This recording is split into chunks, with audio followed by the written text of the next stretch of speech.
وسلم دائما ابدا على حبيبك خير الخلق كلهم. السلام علیکم ورحمۃ اللہ وبرکاتہ. الحمد للہ رب العالمین والصلاة والسلام علی اشرف الانبیاء والمرسلین وعلی آلہ واصحابہ اجمعین. اما بعد. محترم و مکرم سامعین کرام و ناظرین اعزام، اس سے پہلے کی نشستوں میں پیارے آقا حضور اکرم صلی اللہ علیہ وسلم کے اخلاق، پیارے آقا حضور اکرم صلی اللہ علیہ وسلم کے بچپن کی زندگی، یہ تمام باتیں میں نے پیش کیا تھا. امید ہے باتوں کو سننے کے بعد عمل کر رہے ہوں گے. آج کے نشست میں پیارے آقا حضور اکرم صلی اللہ علیہ وسلم کا ایک سفر ہوا تھا ملک شام کی طرف 25 سال کے عمر میں. وہ کیسے ہوا ان باتوں کو بتانے کی کوشش کر رہا ہوں. آپ صلی اللہ علیہ وسلم بڑے امین، امانت دار، صادق یعنی سچے، اور امین اور امانت دار کے لقب سے مکے والے پیارے نبی کو پکارتے تھے. ادب اور احترام سے محمد نہیں پکارتے تھے، بلکہ امین، امانت دار، صادق یعنی سچا، اس القاب سے میرے نبی کو پکارتے تھے. اسی مکہ شہر میں رہنے والی ایک خاتون جن کا نام خدیجہ رضی اللہ تعالی عنہا ہے، یہ بھی مکہ المکرمہ کی بڑی رئیسہ، بڑی مالدار خاتون تھی اور بیوہ بھی تھی.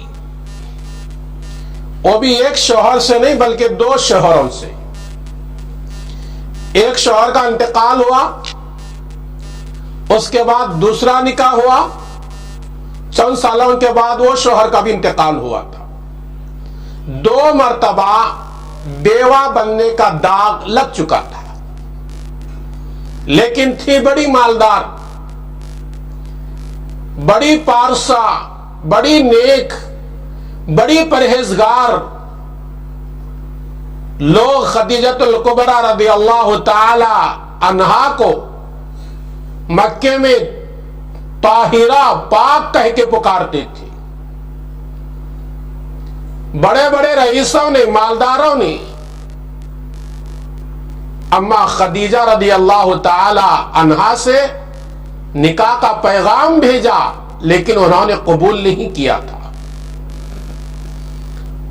ایسے خاتون حضرت خدیجہ رضی اللہ تعالی عنہا جب سنتے ہیں کہ ایک یتیم بچہ اور 6 سال کی عمر میں جن کی ماں دنیا سے چل بسی، 8 سال کی عمر میں دادا چل بسے، یتیمی کے ساتھ زندگی گزارنے والا، اتنے اخلاق کا مالک ہے، مکے والے لوگ اسے نام سے نہیں بلکہ امین یعنی امانت دار، صادق یعنی سچا کہہ کے پکارتے ہیں. ایسا آدمی میرے کاروبار میں شریک رہا تو مجھے بھی فائدہ ہوگا اور اسے بھی فائدہ ہوگا. اس نیت سے حضور اکرم صلی اللہ علیہ وسلم کو بلا بھیجا اور فرمایا کہ میرا مال لے جاؤ ملک شام کو، وہاں اسے بیچو اور وہاں سے دوسری چیز خرید کر لا کر مجھے دینا. شرط یہ طے پائی جتنا فائدہ ہوگا آدھا تمہیں دیا جائے گا اور آدھا میرے لیے میں رکھوں گی. حضور اکرم صلی اللہ علیہ وسلم قبول کر لیے.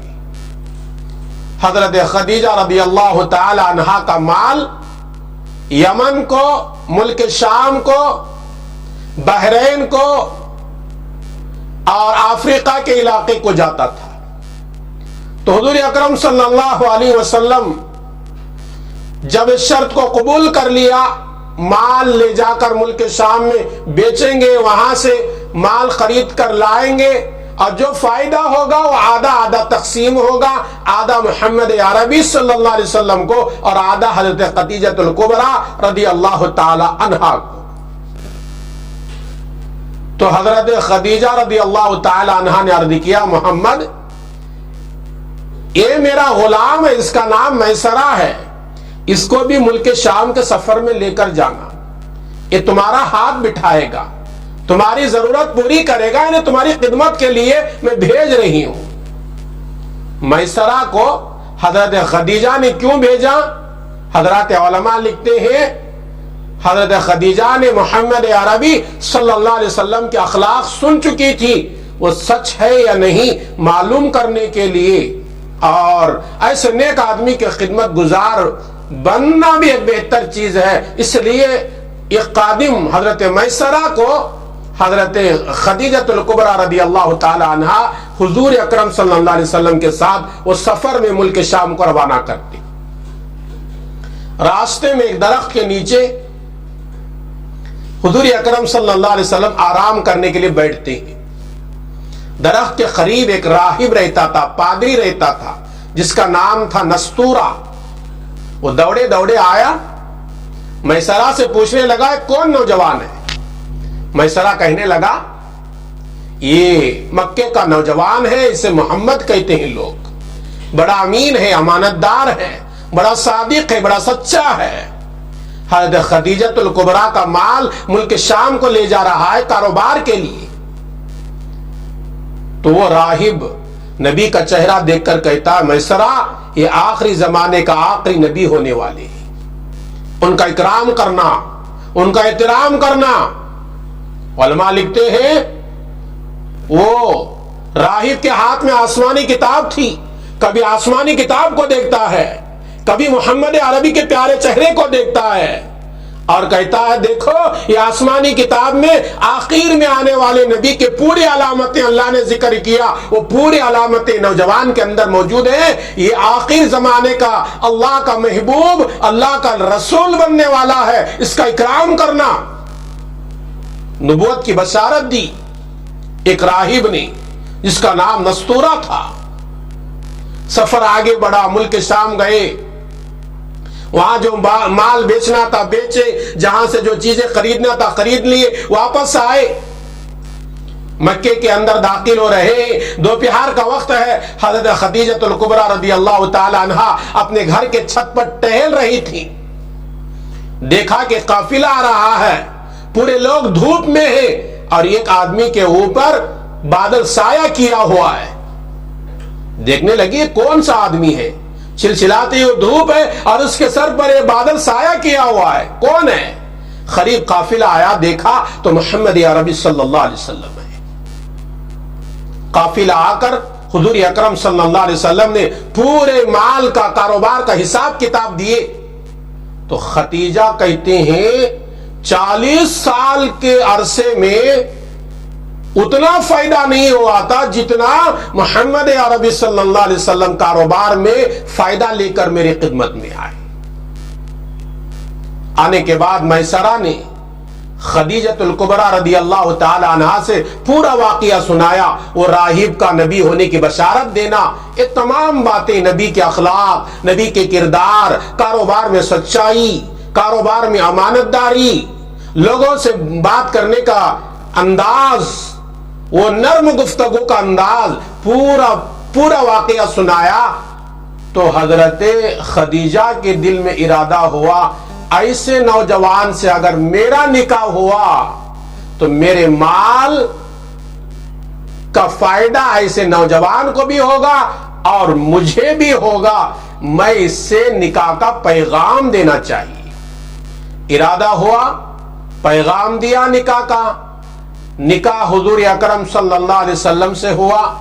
نکاح کس نے پڑھائی، کتنے سال کے عمر میں نکاح ہوا، اور خدیجہ الکبریٰ رضی اللہ تعالی عنہا سے نکاح کے بعد حضرت خدیجہ نبی کے نکاح میں کتنے سال رہی، آئندہ کے نشست میں بتاؤں گا، ضرور انتظار کرتے رہیے۔ آئیے اللہ سے دعا کریں گے، اللہ تبارک و تعالی مجھ جیسے گنہگار کو، میری باتیں محبت سے سننے والے میرے دوستوں کو اور ساری امت محمدیہ کو پیارے آقا حضور اکرم صلی اللہ علیہ وسلم کے اخلاق اپنانے کی توفیق عطا فرمائے، اپنے زبان کو صاف رکھنے کی توفیق عطا فرمائے۔ جو لوگ ہماری ان باتوں کو غور سے محبت سے سنتے ہیں، اوروں تک پہنچاتے ہیں، ان لوگوں کو اللہ تبارک و تعالی دین دونی رات چگنی ترقی عطا فرمائے، دنیا اور آخرت میں کامیاب مسلمان بنائے، آمین۔ السلام علیکم ورحمۃ اللہ وبرکاتہ۔